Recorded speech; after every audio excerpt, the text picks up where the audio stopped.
Maria Chevelle as a receptionist. Maria Chevelle as the Receptionist, a memoir of a remarkable testimony, is a true story of how God will allow you to go through storms and break you down to nothing until you realize He is all that you need. As we take this journey with author Maria Chevelle, she will share some very personal details of her testimony that was dated February 12th through June 20th. A testimony that is truly remarkable. As she dealt with continuous disappointment, rejection, and even depression, Maria continued to share her story worldwide with her international selling book, Unbreakable Destiny. She would soon have to depend on her own written words, unbreakable by man, destined by God. She decided to create a visual story board to represent each chapter in this memoir. Today we hear what each chapter in the memoir means and why she decided to call the book The Receptionist. But first we ask, who is Maria Chevelle? Who is Maria Chevelle? Well, I am a mother to an awesome little girl named Amaya, who is also known as Destiny in the books. I am an entrepreneur, and as of August 2013, I have become an author, and I'm very excited. It has been an awesome journey so far. Google me. Google me. Google me is that chapter in the book that describes when I first became an author. It talks about the road that came very quickly that I wasn't really in a place to receive at the moment. I was blessed to do book signings and magazine covers and motivational book tours and stuff, so it was really fun. So it was that moment of becoming Googleable, and yes, Googleable is a word today. New Year's, same tears. Maria talks about her fairy glam mother Shelley in chapter 1. As she recalls the night, she felt like a real-life Cinderella. New Year, same tears. This chapter talks about when my life was literally crumbling. On one hand, we have something so awesome going on in my life to where it's the books and the support from the book signings. And then on the other hand, I'm dealing with real life issues. After receiving the news of no longer being in a financial stable situation, I then realized that I had to make some decisions and I had to make them fast. So as we were approaching in the year of 2014, I had so much to be grateful for, so much to be happy about. However, at the same time, there were things that I was losing in the process. And this chapter also goes into detail about how my very good friend Miss Shelley herself, Lord help us all, she is a firecracker, how she came and she was literally my fairy grandmother for the night as I was going into a new year. I'm Michelle. I am Shelley in the book, the fairy grandmother. I met Maria several years ago, and she is my heart. We've been through a lot. I didn't know Maria was going through all of this on that New Year's that I called her.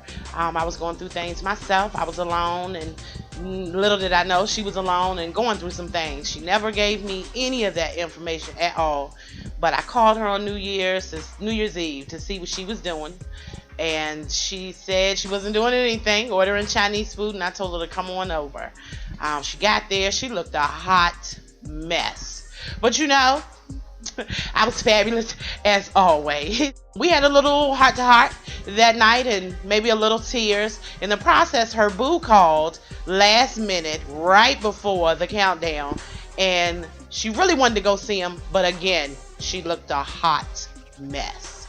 So fairy grandmother kicks in. I always have clothes ready to go. You never know. Every girl should always have a hot pair of heels and a wig in her car, and she did. We put together the most fabulous outfit ever. I found a dress. We found her some tights. We brought that wig back to life, and she left glamorous for the New Year's. That's what a fairy grandmother does. And the chapter also talks about how the hopes of love is so much bigger than anything. So there was a lot of things going on. So even though we were entering into a new year, there were still same tears that I was dealing with. The coldest winter ever. The Coldest Winter Ever is one of my favorite chapters because this is the chapter in the book where it becomes very real. It's very clear in the book where the storm is coming in. The Coldest Winter Ever is also one of my favorite books by Sister Soldier, and also Unbreakable Destiny has been compared to that book, so to me that's a really great honor. But I realized that tensions were getting really high at home, and that something big was coming. And so while promoting the book Unbreakable Destiny, while looking for a job, I found myself in a position to where I had to make a decision, and I had to make a choice, and I had to leave home. And in that was just such a coldness that came over me, a bitterness that came over me, because I really felt like I was alone, and I felt like I didn't have anyone there, and I realized that it was me and my daughter, and I had to make some hard decisions. And so I made a decision to live with my daughter's grandparents, yes, my ex-in-laws. And what happened next was just like, wow, what was coming just felt like it was something that was uncontrollable. Dawn is a key character in the memoir. Her dedication, support, and love show through her actions. My name is Sarita, aka Dawn in the book. I've known my friend Maria Chevelle for approximately 13 years. And through those years, I've been her friend to see her go through a little bit of everything, but I would have never known that she was actually going through something, because she's always laughing through her pain. And being that she went through this transition in her life, it really hit some hard spots in my life, because she actually showed emotion, but she's always on top of her game, and she triumphed and came through everything that she went through. And as always, she always comes on top. The good part about The Coldest Winter Ever is because after months of searching for a job, I was finally blessed with a job as a receptionist. So there you go. That is why the book is called The Receptionist. It has nothing to do with me answering phones. However, this is the things that I dealt with while being a receptionist, the storms that I was going through.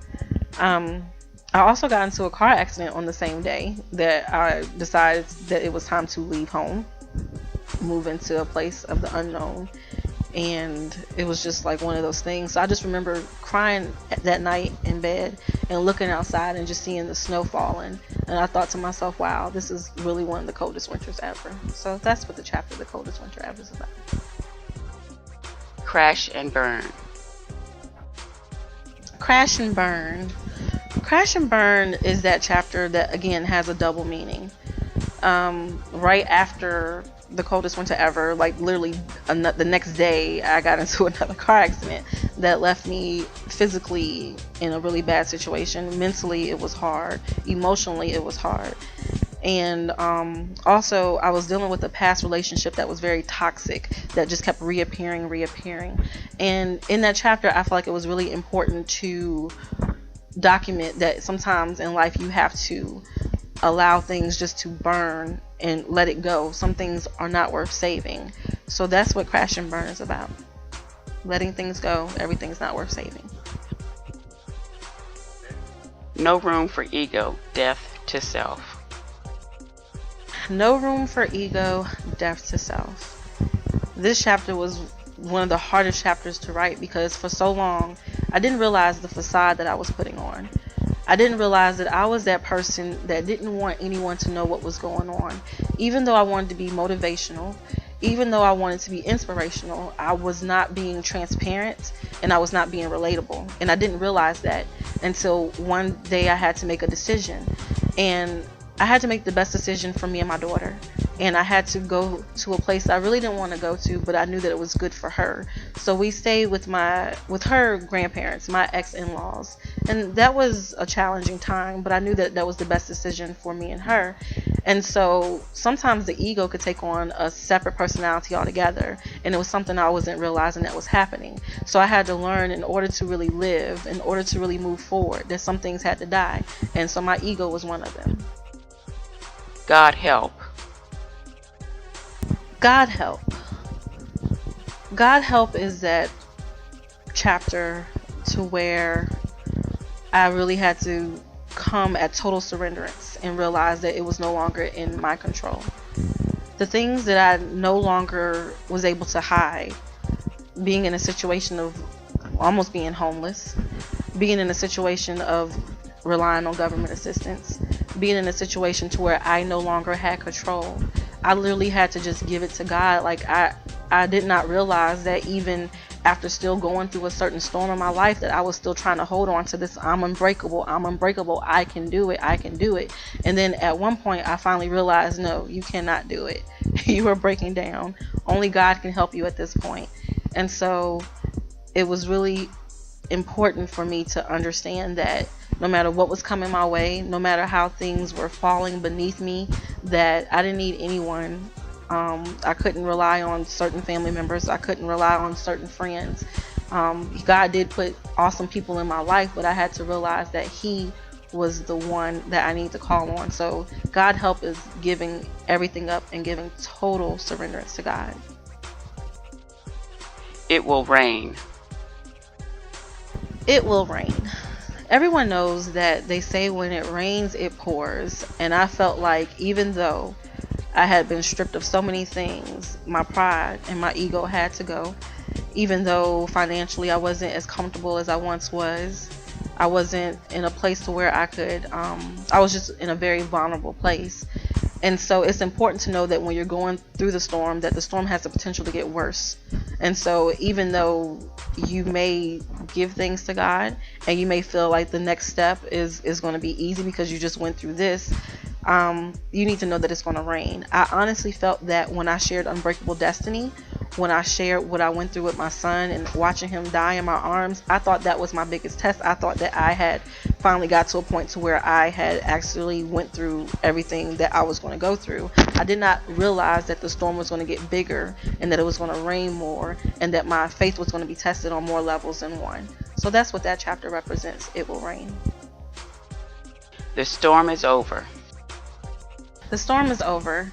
That is the chapter that just represents that God is always there, that He's always listening. I'll never forget this particular Sunday. I was visiting Destination Church, and Pastor Brian Briggs, he actually was doing a sermon on Saving Private Ryan. He used it as a reference because it was Memorial Day weekend. And the movie talks about how a mother has lost 3 of her 4 sons. And so these troops go in to go save Private Ryan. And in the midst of saving Private Ryan, so many troops are losing their lives to save this one man's life. And he used it as a Bible reference as how Jesus has come to save us and how it's important that we understand the sacrifices that are made just for us to be here and just for us to live. So with that being said, there's a part where Tom Hanks' character is looking at Private Ryan as he's dying, and he tells Private Ryan to earn this. It's important that you earn everything that has happened, everyone that has lost their lives, to save yours.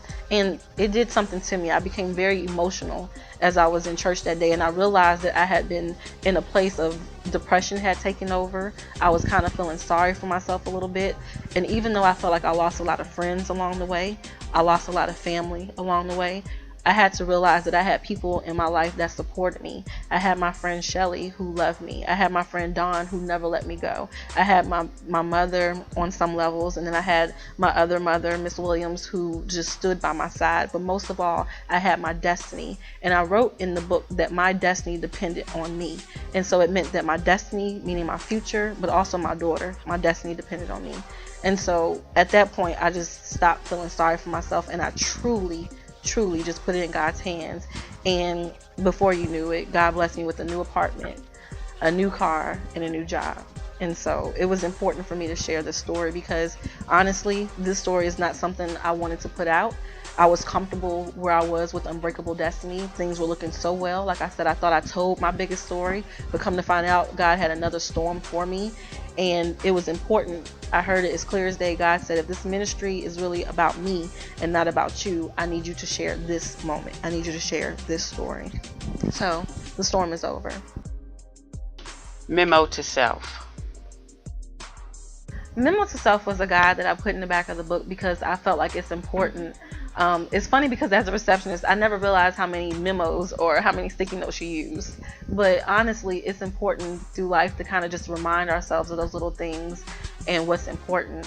One of my favorite parts of Memo to Self is called F the Fairy Tale, but F stands for Forget the Fairy Tale. And what I talk about is us as women sometimes we get so used to the hero syndrome that we look to men to save us from situations. And sometimes also in that we have so much baggage with us. So it's important for us to get out of hero syndrome and understand that God is who we need. He is who we need to actually depend on. And actually a fun fact about the picture for the storyboard for F the Fairy Tale, I was actually supposed to wear that dress when I was going to remarry my ex-husband. That was the dress that I was going to put on. So it was really funny that in the first part of the book, in the first chapter, how Shelley was able to kind of give me a little Cinderella moment. And it felt good for that moment, but I had to understand even that individual that I was dealing with at the time, that's not what I needed. I needed to not be saved by the hero syndrome. I needed to focus on God. So F the Fairy Tale. Forget it. Reasons and seasons, that's another part of the Memo to Self guide, and I had to remind myself that there is a reason for everything. There's a reason for every season. There's a reason why you meet different people in life.